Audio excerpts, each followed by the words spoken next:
Now, Mission 20. Mission 20, you're going to do a slightly different nightmare cycle.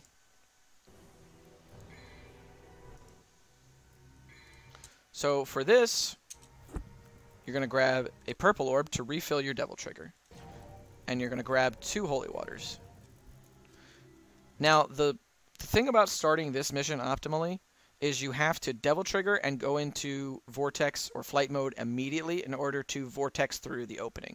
If you don't get it, don't worry about it until you're, like, again, really trying to squeeze out as much time as you can and you're trying to go for like a top 5 time, which you should aim for.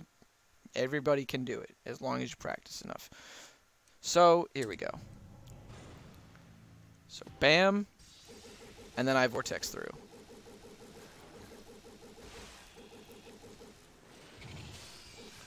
One slash cancel, and then you get into the fight.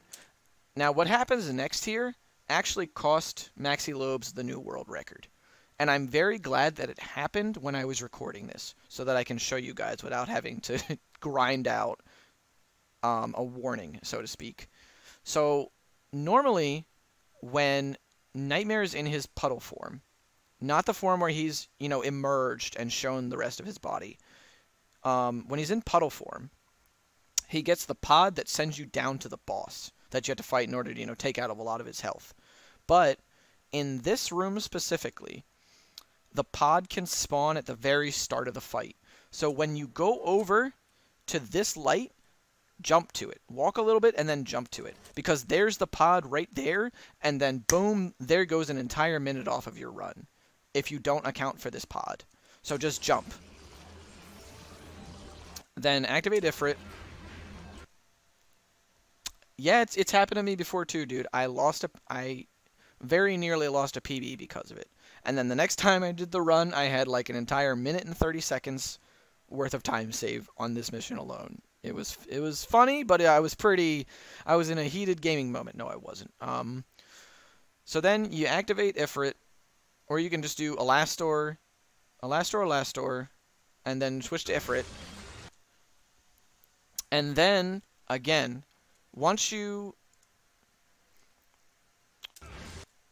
activate this light wheel, jump away, and then you'll be on his side. So grenade roll, grenade roll, grenade roll, grenade roll, or grenade jump.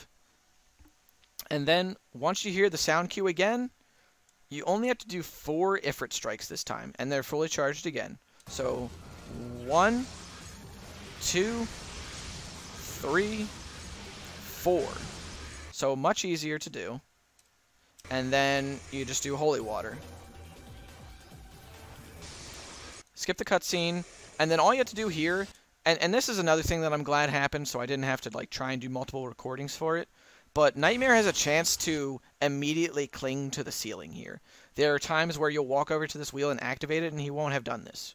But in here, he did. So he clings to the ceiling here, and you don't want to stand here because otherwise he's just going to put you in the little cage that he has, and then that's just going to be not a fun time. So avoid that. Just go over to the light wheel and punch it 3 times with Ifrit, and then just kind of just walk around the outside of the ring until he decides to come down. Make sure the light wheel stays up, so then he just emerges. And you just want to wait again for the sound cue. So, and then holy water. Bam. And he's dead. Also, watch your ears when you do that. It's very loud. So, B rank is fine. I've even gotten a C rank here before. It's pretty whatever.